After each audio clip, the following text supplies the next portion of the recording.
Hi everyone, welcome to Bat Thrift Crazy. I'm Joanne. I have the video today that I should have had for you yesterday. It is a thrift haul video from places that I went to in the previous week.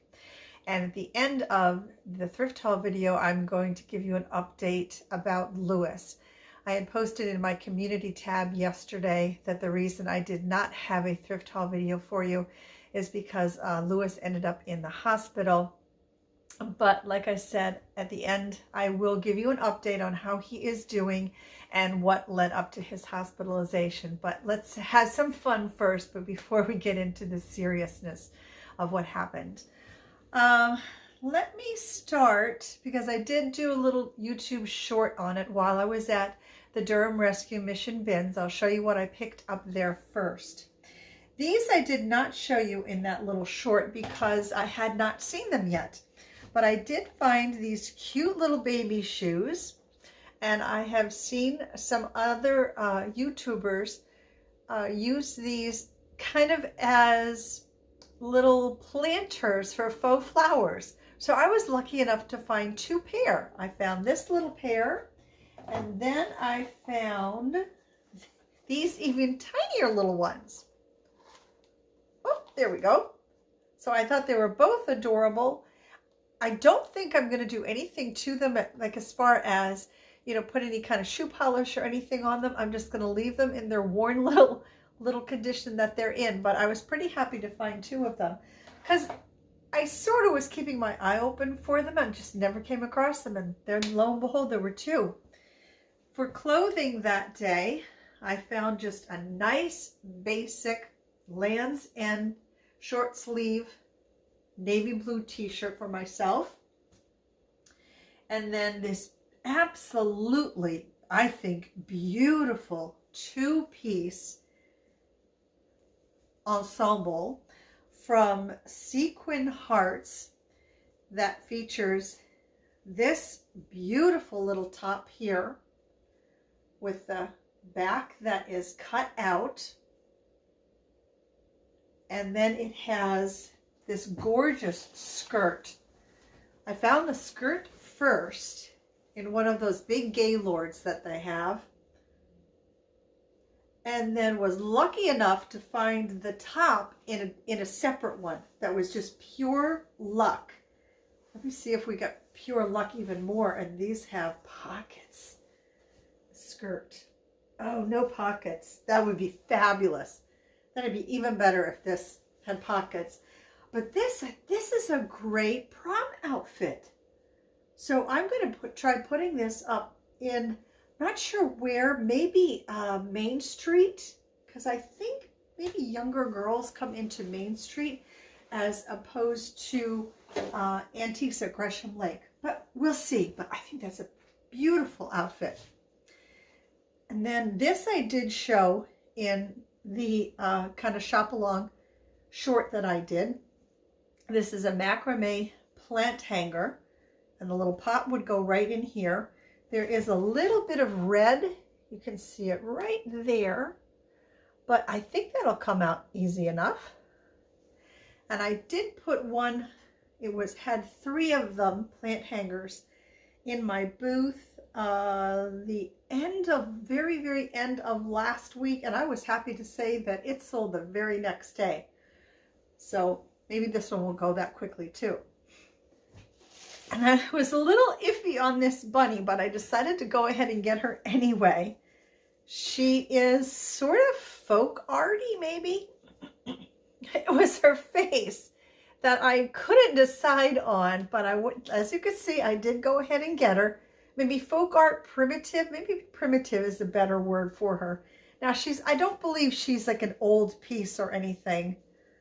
I was looking to see on, she was made on a machine, definitely. At least her clothes were made on a machine.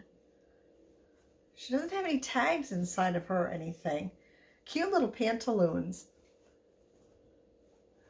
But perhaps someone that maybe collects bunnies or collects primitive or rustic might like her.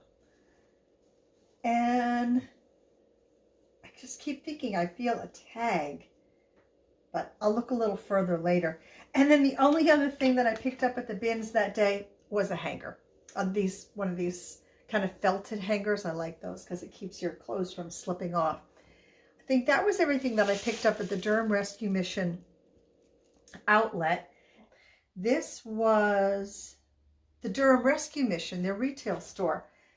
This is a feather and a peacock feather wreath out of something that I normally would pick up, but I'm going to go ahead and give this a try and see how that does. And I also picked up at the Durham Rescue Mission, hold on, it's kind of stuck underneath something. I think somebody is going to love this. It is a metal cutout of a bunch of horses running. I think this is fabulous. And it does hang on the wall right there. They've got some tape on it. I'm not sure why. Maybe it was rubbing up against their wall or something, whoever had it. I think this is a great piece, and I have a feeling that's not going to last very, very long. So that is it, really, from out and about. Oh no, actually I do have a crate downstairs, which I did not bring up. It's just a crate. It's nothing special, but for those of you that have been with me for a while, you know that I do have this thing for crates. But the crate I'm probably going to put up in Greshem Lake just to use as a display piece. I'll put a price on it as well, but it'll be a good display piece, and it will help bring things up off of the floor just to get them, stacked up a little higher, because they say it's good to take things up off of the floor. And what is that saying? Eye level is bi level. Now I'm not going to get it up to eye level, but it's nice to get it off the floor. Now, this past Saturday, Antiques at Gresham Lake had their spring flea market.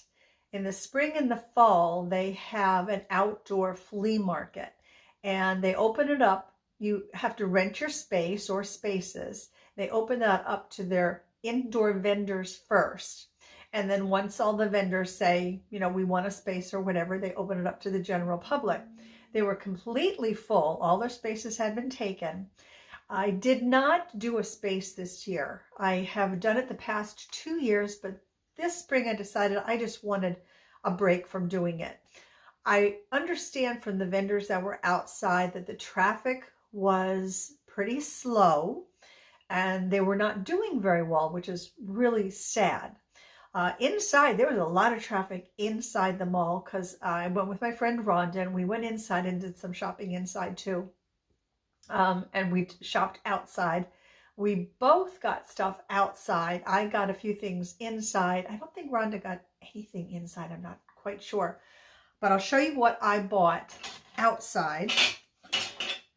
I got these two. It says they are vintage zinc silver plate shell/sea life wreath. And they are, what does that say? Doesn't say who made them. Oh wait, yes, right here it is. Elegance. There's the little hanger right there, and they are identical. I got two of these. And then these are the sweetest little things. And I thought one of them, I thought the mama, I thought her ears were broken. They're so delicate. But it turns out that her ears are not broken. And these are some kind of glass. So we have the mama horse here. And then she has like perhaps a yearling. Oh, come on, if that wants to focus. I'm not sure why it's not focusing. Let me get out of the way. And then she has a brand new little baby. But very happy that all of those are intact. And then this is solid pewter. And this thing is quite heavy. It just says pewter on it. Made in is like worn off. You can't tell where it is. But I thought that was kind of cute. So I did pick that up. And all of this right here that I'm showing you right now was from one vendor. And then I picked this up as well. It's a kind of a candle snuffer, but you see that little indentation there? Apparently that will like snip off the candle wick. So, but it will put your candle out. I'm guessing that probably has a little bit of age to it. Oh, there's some writing on it. Oh, it says patent pending, I believe is what it says. Nothing else on it. And what I think is a beautiful perfume bottle. It says it's from the 1960s. I love the kind of diamond pattern that is on it. And then this little bubble glass picture where I believe that painting is done on the inside of that bubble glass. And that is an older piece. There was no information on that one. And also picked up, this is the piece, Rhonda, if you're watching, this is the piece that I was for sure, I thought I had lost it. But it's a Roadrunner, and I don't know what kind of metal it's made out of, but it's quite heavy. And then this I got from another vendor outside. They are from the 1940s, these glasses, cat's eye. They look like wood, don't they? But they aren't. They're like a plastic. And I don't know if I'm going to be able to get these. I have a feeling that the plastic that's in here is like scratched, and that's just the way that it's going to be. Because you can barely see out of them. But that's what they look like. And then the last thing that I picked up was this Tupperware Corning. What size is this? This is a big one. Oh darn, it doesn't say. The cornflower blue. Whoops, sauce pan and the lid. That's a big one there. That's what, 2 quart, 2.5 quart, I would say, but I'm very happy that the lid is with it too. Whoops.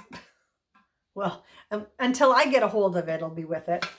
So that's everything that I picked up last week. Favorite. You know what, I think my favorite is going to be the mama horses, or the mama horse and her babies. I think they are going to be my favorite. And even more so now that I realized that the mama, her ears were not broken. So these are going to be my favorites here. So go ahead and leave a comment down below and let everyone know what your favorite or favorites were from this week's haul. If you're new to my channel, that's something that I ask everyone to do when I have finished with the haul, because I just like to know what you folks, you know, really were drawn to. And if you enjoyed this part of the video, go ahead and leave me a thumbs up. And if you do enjoy thrift haul videos and you're not already subscribed to the channel, go ahead and leave me, or go ahead and subscribe to the channel. Like I think I said last week, that's free. It costs you nothing. And I also told you last week that I was going to let you know about that green E.O. Blvd bowl that I had found, that I didn't know whether or not it was uranium glass. It was not. It did not glow, but I did put it up in the booth, and we'll see what happens with that.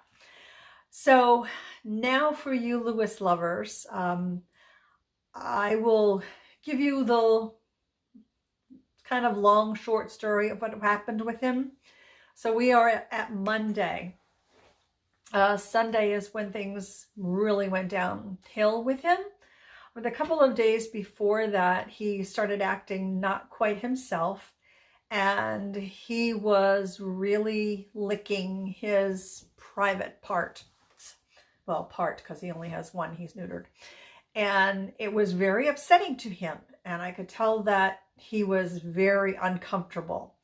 So by Sunday, I said to Lewis, I said, if this does not resolve by Monday, we're going to go to the vet. And I noticed that there was some wetness on the hardwoods going from the family room into the office. And I went to clean it up. It had a little bit of blood in it. And he was lying underneath of a bench in the family room. So I went over to go pet him, and I noticed a few drops of blood leading to where he was lying down. So what I'm going to tell you next could be disturbing to some folks. I went over to where he was lying down. I lifted up his tail, and he was literally lying in a pool of urine and blood. So I ran upstairs, literally threw on clothes. This was Sunday. Caught him, put him into a carrier, and we ran up to the emergency vet up in Nightdale.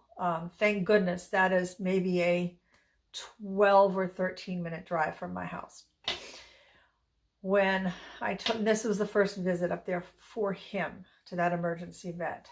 When I told them what was going on, they wanted to take him immediately back to check for an obstruction, because they said that an obstruction could be life-threatening. So they took him back. They came out. They said that the vet had examined him and said he was currently not obstructed, but based on what I had said, they thought that he had been obstructed. His urinary tract had been obstructed. The urethra, that's the part that takes the urine out of the body, and that somehow it dislodged, the obstruction dislodged itself, and this was where we were at now. And they diagnosed him with lower urinary tract disease. They wanted to do blood work on him, urinalysis. They expressed his bladder. The urine was, I forget the term that they used, but it was yucky. It was filled with blood and all kinds of mucus and just gunk. His kidney, the blood levels for his kidney function tests were sky high. So something was not right with his kidneys, which would make sense because all that urine had been blocked up and his kidneys couldn't function properly. So they made the decision to keep him overnight. So he stayed overnight on Sunday into Monday, which is today. They called me at 2 a.m. Sunday into Monday night, said they wanted to insert a catheter, which I knew was a possibility. They had told me. They wanted to insert a catheter because he really wasn't putting out a lot of urine. They had already started an IV on him to give him fluids. He wasn't eating. He really wasn't drinking. And for Lewis not to eat, that's a big deal. Lewis loves his food. He wasn't eating. He wasn't even eating Diesel's dog food, which was a big deal at home. So they inserted the Foley catheter, which I learned when the vet, because the vet had sent me, they were so good up there, sent me the link to read more about this condition. And they suture the catheter in. And they also had to put a cone on him, of course, because if you know Lewis is a chewer. He bites everything. He chews everything. That's his MO. And even if it wasn't Lewis, they still put a cone on them so they don't chew. And so anyway, it's sutured in, and I had to schedule a visit to go see him today. They called me this morning. No, actually, I ended up having to call them at about 1 o'clock this afternoon to get a checkup on him. They were going to repeat his blood work. or they either did or were going to at that point. So they didn't know where his kidney values were at. He was putting out urine through the catheter, but it was still bloody. And he had eaten breakfast. He had eaten a good dinner, which was good. So he was feeling better. Scheduled the appointment. I went up to see him at 4:30. Ended up spending 45 minutes with him, and he was in his own little area. And they call it an ICU. He's the only cat in there. They've got music piped in, nice, soft, quiet music for him. He came right over to me, and I told Rhonda, because she called to check on him a little while ago, I told Rhonda the best word I could use is that he just melted into me. I mean, he put his head in my hand and just dropped it like right in my hand. And I just held his hand, or held his head in my hand, and he made biscuits on the little fluffy bed that they had for him, and he made biscuits on my arm. He didn't purr. He's not a purrer, but I know that he was happy to see me. And his eyes are big as saucers. I mean, I don't think he's in pain anymore. Then they were giving him pain medication, but he's just everything. He's just looking at everything and everybody. But he was able to calm down while I was there. He laid down flat. I even got to see his tummy, so he was much more comfortable while I was there. The vet came in and told me that that his kidney values were all back to normal, but they wanted to leave the catheter in. The catheter has to stay in at least for 24 hours anyway. But I mean, I could see it too. It was still quite blood tinged, and there was mucus in it and some what they call casts that you could see in it. He still has the IV in, but he's doing much better, but he's got to have some clear urine before they can take that catheter out. So he's staying in the hospital tonight. They won't call me with an update in the morning, like at 2 o'clock. They won't call me with an update unless, God forbid, something happens overnight. But they're supposed to call me between 10 and 12, like 10 a.m. and 12 noon tomorrow with an update to see how he's doing. So that's how Lewis is doing. So I appreciate so much all the kind words that you guys have sent through that community post and the prayers that you have sent for him. And I told him all about the prayers and the good wishes that you have sent, and that you guys are all looking out for him. So he knows. I promise that I told him. So he's doing okay. And I really hope that he's going to be home tomorrow. I really hope he's going to be home. But I don't want to push it, because this can happen again. It's not unusual for it to happen again.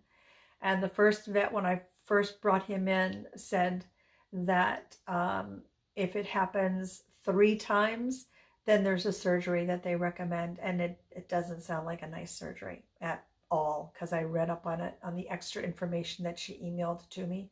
So I really hope that this is like a one and done, and this is it. But it's very common. It doesn't happen.